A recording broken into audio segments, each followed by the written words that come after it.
Hey there, guys and gals. Welcome back. This area might be a little different for you because I'm downstairs in my house. You probably have seen this area from, past vlogs and what have you. But we're back finally for season 2 of On Fairy Tales, which is subtitled "The School Years." And I'm sorry that it's 3 months behind schedule to start with. But when everyone in your family is dying, I mean, it kind of sets your schedule a little bit back. As you can see from the title of this video is about the Laundry King, but you guys may know him by other names. Oh, it's Blue! So, yeah, you may know him. But he's one of my sweet mates, and we're going to be starting this season about my school years in college with the Laundry King. Move over a little to the side, sir. Can you not see me? I'm Laundry King. Can you see me now? So this is the Laundry King. With his beautiful butthole spacer that he's rubbing on my face, but I have used to space out the buttholes before. Which is some stories for later that you guys will definitely be getting to know very intimately. So, this isn't actually the couch that we hung out on, but I do have a pretty funny story about couches in the Laundry King. Yes, he does. He's going to tell you about it right now. Yep. So, way back in the day, I happen to wear a lot of sweatpants. One day, this happened. Hey, Scott, what's that? It's my dick flaccid! If you thought crazy stuff only happened to me when my family was around, you'd be sorely mistaken. I've always been a magnet for crazy, especially during the school years. Hey there, guys and gals. It's finally begun. It's 3 months late. But it's here. It's here. One thing I'm gonna explain to you is when I was a freshman in college, I was in a program called FYI, First Year Initiative. Now I was in this program because my older sister, favorite child, went to the same college as me, and she was in this program too. And it's supposed to be designed for, people who have trouble dealing with social situations, have trouble making friends. So this program is made to make you make friends. You have to do events and stuff with people in the program. But most of the people who, join FYI, at least when I started in it, joined it because it made you a shoe-in for the best dorm on campus at the time. One of the best dorms on campus at the time. As a shoe-in, boom, right in there. And our dorm had a lot of doubles, but there were also triples in it. At New Paltz, when you're in a triple, I think you get a discount on room and board. Funny story, I thought that room and board, up until I got to college, was one word. It was room and board, and I thought it was one thing, and it's not, and I'm an idiot. You ever, you go through life thinking that words are something, but they're not, and then you're like, wow, what an idiot I am. The other night, one of my friends posted something on Facebook. I got you, bedrin, and I was like,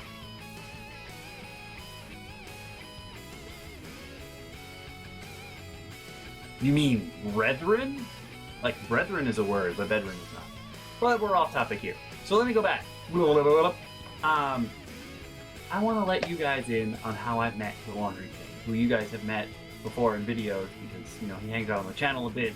But also, you met him in the intro to this video, and you've heard some silly stories about that.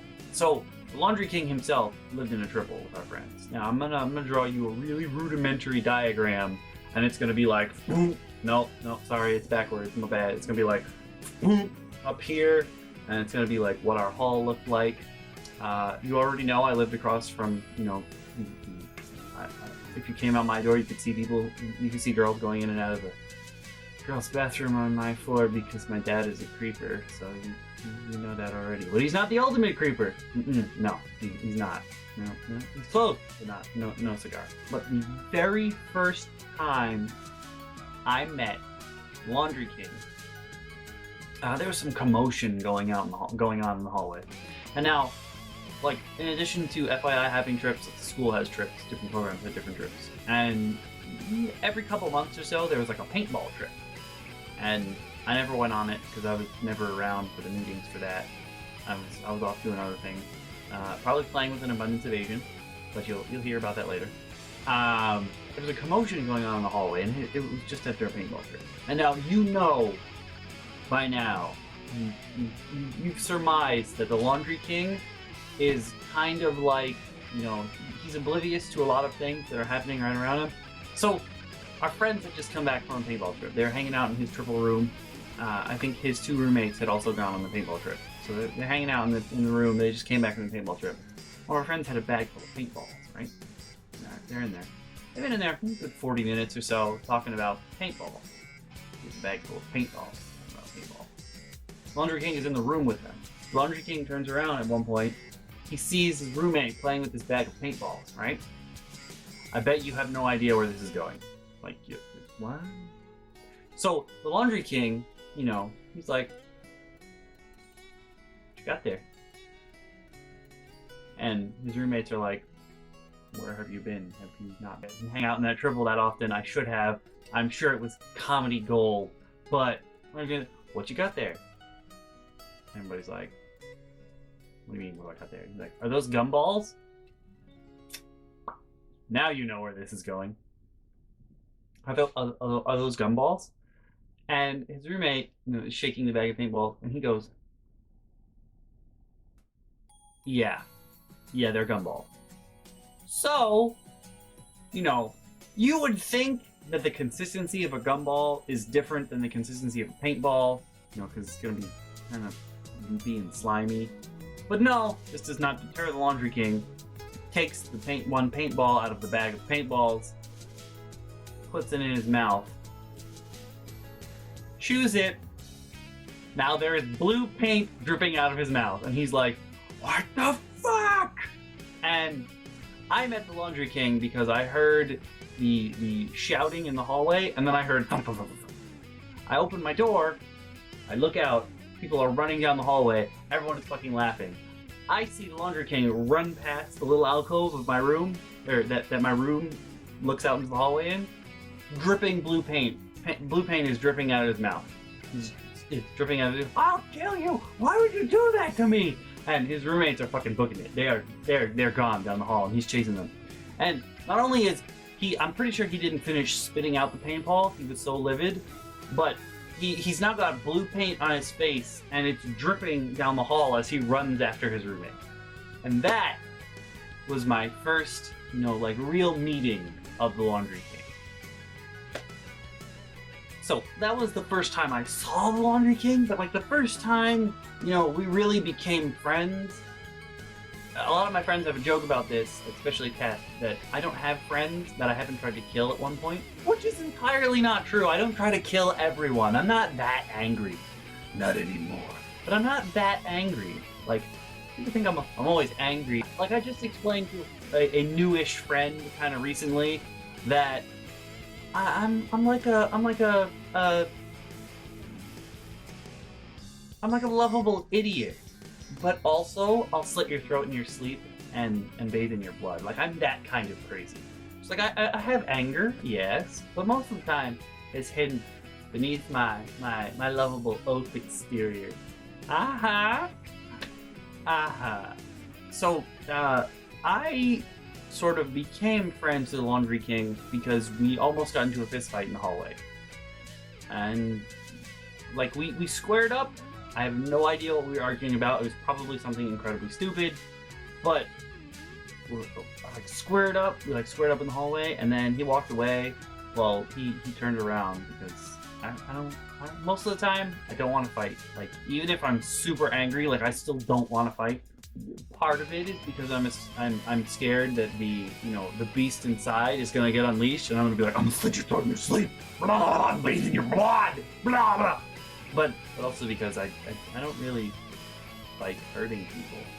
It's not like a thing that I'm like, yes, I love it. Like, I think I would probably feel bad if I actually slit your throat in your sleep and bathe in your blood. Much later down the road, I would be upset, yes. But, I mean,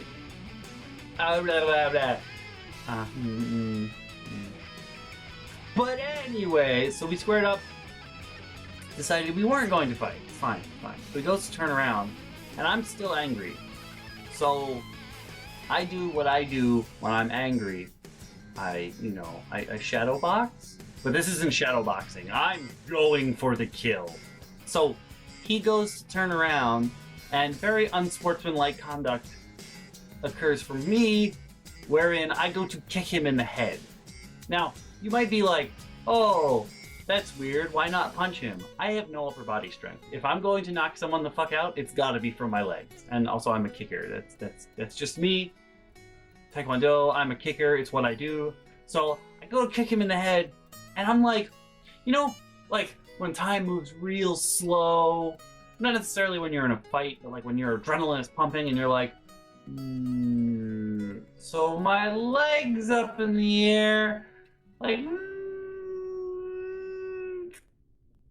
couple inches away from his head. I'm like, this is terrible. This is unsportsmanlike conduct. He's not even looking.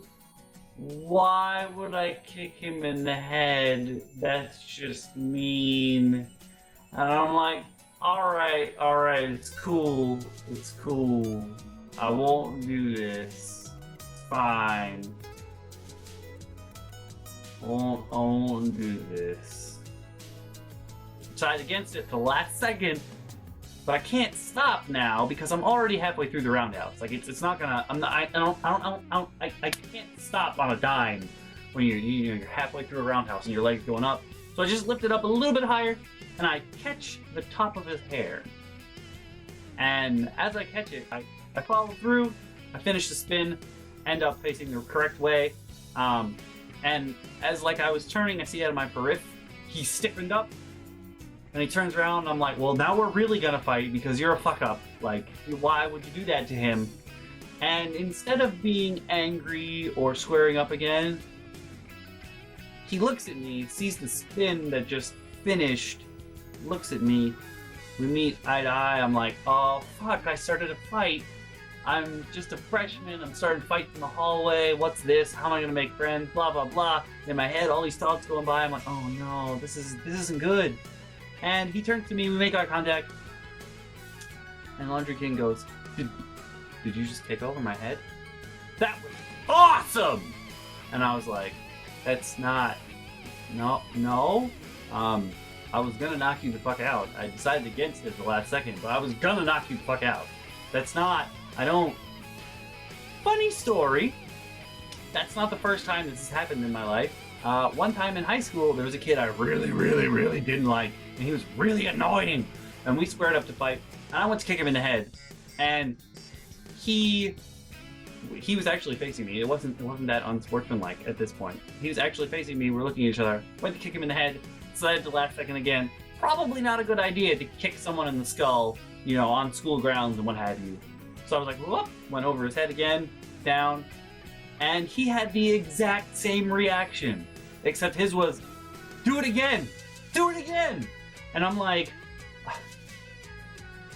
does everyone I know have like a death wish? Or a knock me the fuck out wish, I suppose? I don't get it. Why is that your reaction? Why are you excited about this? A man just tried to kick you in the face, and you're all like, woohoo, do it again! No, that should never be your reaction to that kind of situation. It should never be, but it's happened twice in my life. Twice that's happened. Which, I think I have some pretty good self-control if I can decide the last second, no, and go over them. I'm pretty proud of me. That isn't to say I haven't gotten into arguments with the Laundry King, after that, or I guess physical altercations, in some cases. But when we lived together, because he was one of my suitemates, we did live together, so he survived me. Me and another one of my suitemates, you guys know him as Rebel Monster, we're like really big into martial arts and what have you, so we've been practicing for, most of our lives. Him actually formally, me not so much. Really the only form of martial arts training I've had is, if you want to consider one day of Kendo, and the 2 years or so I studied Taekwondo, really did not like my dogan. But whatever, that's also stories for another day. Our suite would get together and we watch Deadliest Warrior, or we watch something else, and we have discussions about martial arts, and we show each other moves and what have you. I even helped run a martial arts day for the Asian Studies clubs and what have you. But we would discuss moves, and we would, discuss the mechanics behind them. And this one time we were trying to show the rest of our suitemates how to wrist lock, like how to disengage people and how to hold them in place. And one of the ones that's actually super simple is, when someone grabs you, if you can grab like right at the base of their wrist and you can push in, it's really hard for them to grip because you're basically disengaging, their hand from the rest of their wrist at the joint. And it's really hard for them to grip, and you can pretty easily pull people off if they're holding onto you and you grab there and you squeeze. And we tried to explain this concept to Laundry King, but he's oblivious to many things. So we run into this little issue where he won't let go, and he's like, "Yeah, I have control of you." And he did it to Rebel Monster first. And Rebel Monster was like, "No, you don't," and he just like pushed him away. But he did it to me, and he would not let go. And I was like, "You gotta let go of me. You gotta let go." Like I'm getting upset because you're not doing it right. First of all, you're doing absolutely nothing. You're just holding my hand limply. And like, get off me. And he wouldn't get off. And my reaction, I don't think like a normal person. I'm sure like a normal person would try to push him off or done the wrist lock on top of his wrist lock and actually done it properly. But instead, my reaction was because I was angry and because I have a really, really hard head. Some stories of my hard head because I used to smash my head against the kitchen table for fun when I was little because I'm an idiot. But my reaction to get him off of me was to headbutt him. My thought process was, he's too close to me, but pushing him isn't going to make him let go, he's just going to come back. So I have to forcibly remove him from my presence. So I was like, headbutt will work fine. So I headbutt the poor guy, and like my head is, well, obviously it's got a lot of padding on it right now because of all this damn hair, but I headbutt him, and like when I connect, he stumbles back. First of all, he's reeling because he never expected, me to headbutt him. Because who expects a headbutt? A headbutt is just like, wham! And you're like, whoa, where did that come from? Because, usually when you're in a fight, you got tunnel vision on the hand. And not necessarily the feet. Most people don't think it's feet. But if you were fighting me, you'd also have tunnel vision on the feet. Because I'd probably be kicking you, because, for body strength and all that. But I headbutt him. He stumbled backwards. Gets his legs caught in a trash can. Falls over. And that was the time I headbutted the Laundry King into a trash can. Now, this is actually not the first time I have unintentionally or intentionally knocked someone into a trash can, but it was perhaps the funniest because, first of all, he wasn't expecting headbutt, followed up by tripping in trash can. But isn't that what a good ninja is all about? Yeah, using the environment to your advantage. Hey there, guys and gals. I hope you're enjoying Season 2 of On Fairy Tales, The School Years. As always, you can click the link on the left to see the previous episode, or you can click the link on the right to see the playlist where you can see all the episodes so far.